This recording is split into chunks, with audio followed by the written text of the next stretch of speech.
Bismillahirrahmanirrahim. Muhammad Yusuf Ghori is my name. I'm an architect. Graduated from National College of Arts in 84. उसके बाद फिर हम अपनी field में आ गए। पहली जॉब जो मेरी थी वो जावेद नजम साहब के साथ थी। उसके बाद नैयर साहब के साथ काम किया और उसके बाद फिर रियाजुर रहमान साहब के साथ, और बहुत साल हो गए हैं हमें अपना सेटअप किए हुए, अपना प्राइवेटली प्रैक्टिस करते हुए एज एन आर्किटेक्ट, और मेरी फर्म का नाम यूसुफ अतर एंड एसोसिएट्स है। अच्छा, इस तरह है कि मेन चीज़ जो है वो तो हमारा क्लाइंट है। तो सबसे पहले जो रिक्वायरमेंट है क्लाइंट की, हमें वो पता करनी होती है कि व्हाट एक्चुअली ही और शी वांट्स।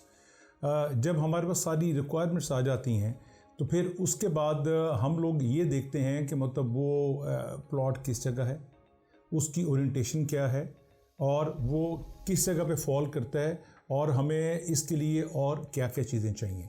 डेटा पूरा इकट्ठा करके उसके बाद फिर अपना काम शुरू करते हैं। ये तो जो हमारी फील्ड है, मुझे ना इससे क्रिएटिव फील्ड, तो इसमें इस तरह है इसके मतलब डेली के हमारे चैलेंजेस हैं। बड़ा हमारा काम इस तरह का है, मतलब ये हमारा काम ऑफिस का भी है, हमारा काम साइट्स का भी है। डेली के डेली हमें जो है ना अपने डिफरेंट काम जो है ना वो करने पड़ते हैं। हम साइट्स पे हैं तो साइट्स के मसले हैं, ऑफ़िस में है तो ऑफ़िस के हमारे मसले हैं, ऑफ़िस में हमारी ड्राइंग्स बन रही होती हैं, हम स्केचेस कर रहे होते हैं, हम लोग अपने प्लान्स कर रहे होते हैं, हमें साइट्स भी देखनी है। इसके अलावा अगर मटेरियल की वो है तो हमें मटेरियल को देखना है, हमें क्लाइंट्स के साथ भी जाना है, क्लाइंट्स के साथ जाके उनकी जो डिमांड्स हैं उसको पूरा करना। तो मतलब ये कि ये हमारी बड़ी स्टाइल किस्म की फील्ड है, और हमें मतलब ये हर वक्त जो है ना वो डिफरेंट चैलेंज का सामना करना पड़ता है। अब देखें, सबसे इम्पोर्टेंट चीज़ ही हमारे उसमें साइट है।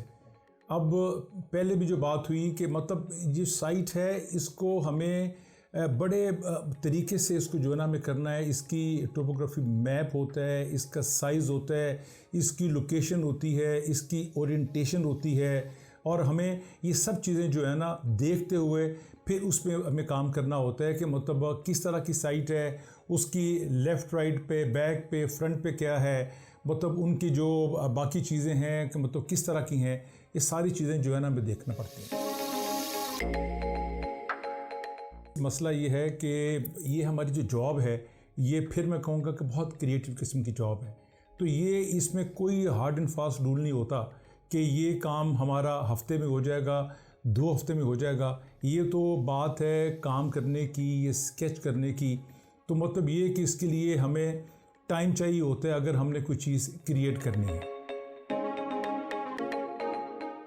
इसमें इस तरह है कि जो आपने भी सवाल किया कि इसकी टाइम लाइन का मसला, मेरा ख्याल है कि 2-3 चीज़ें जो है ना इस पे हमें वो करती हैं। सबसे पहला तो ये है कि हमें जो क्लाइंट है वो हमें ये डिसीजन बहुत ज़रूरी है। मतलब जब तक हमारे पास डिसीजन नहीं आएंगे हम काम को आगे नहीं बढ़ा सकते। दूसरा भी क्लाइंट का मसला कि जी जब तक फ़्लो ऑफ मनी जो है, अगर फ़्लो ऑफ मनी हमारा ठीक हो तो हमारा प्रोजेक्ट बड़े स्मूथली जो है ना वो चलता रहता है। और तीसरा फिर हमारे पे होता है कि हमने अपनी प्रपोज़ल, अपनी वर्किंग ड्राइंग्स जो बनानी है, करनी है। मैं जब तक अपनी कंप्लीट वर्किंग ड्राइंग्स नहीं बना लेता, वर्किंग के साथ हमारा स्ट्रक्चर है, इलेक्ट्रिकल है, पब्लिक हेल्थ है, जब तक मैं पूरा सेट नहीं बना लेता, उतनी देर तक मैं अपने क्लाइंट को मतलब वो काम शुरू नहीं करने देता। और ये अगर सब चीज़ें हो जाएं और कॉन्ट्रैक्टर को हम लोग जो है ना टाइमली ड्राइंग्स दे दें, तो मेरा नहीं ख्याल कि इसमें एक डिले का कोई और मसला हो। असल में मैंने भाई अपने पे इसकी छाप नहीं लगाई।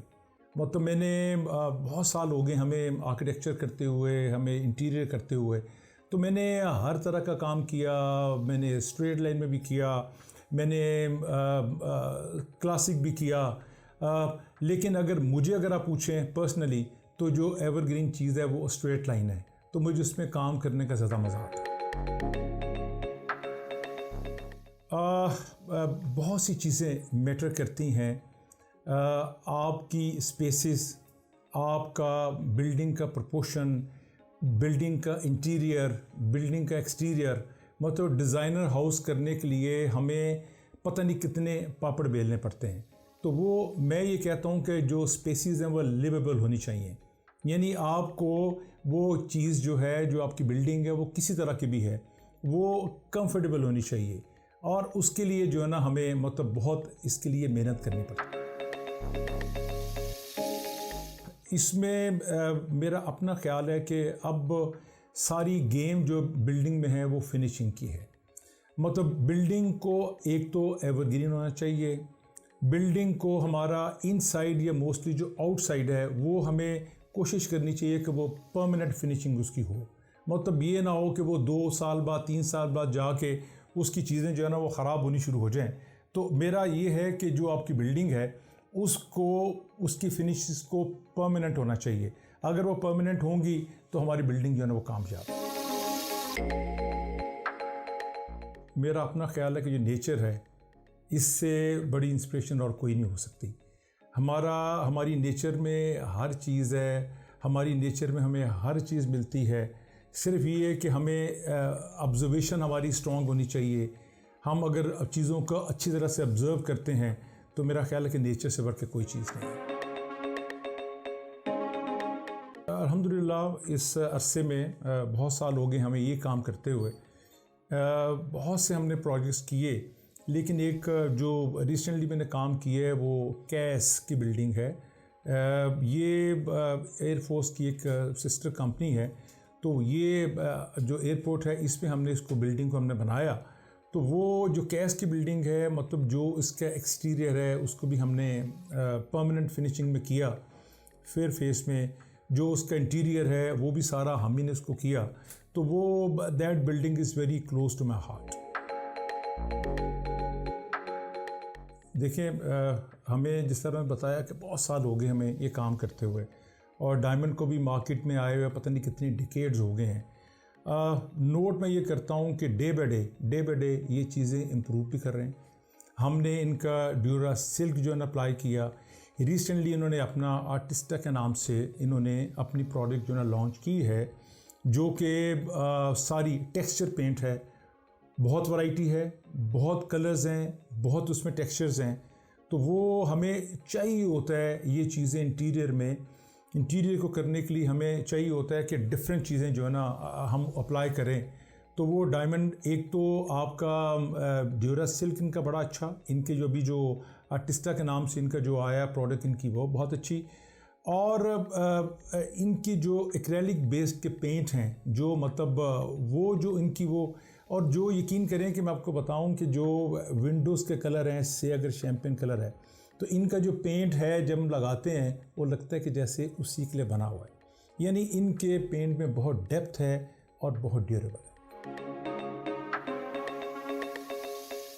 इसमें इस तरह जी कि जब भी जो भी जिस फील्ड में है, अगर हमारी फील्ड में वो आर्किटेक्चर में है, तो किसी फील्ड के लिए भी मेरे हिसाब से शॉर्टकट कोई नहीं होता।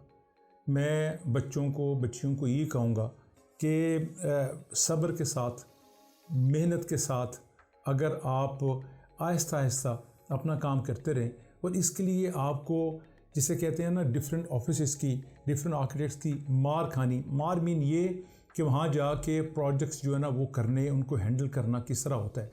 डायरेक्ट अगर आप मार्केट में आ जाएंगे तो वो बहुत कम आर्किटेक्ट्स हैं जो सक्सेसफुल होते हैं। इसके लिए आपको डिफरेंट ऑफिसेस में जाके काम करना है, आपको मेहनत करनी है, और अगर आप इसको अपना शार बना लेंगे तो बहुत जल्दी इंशाल्लाह आप कामयाब होंगे।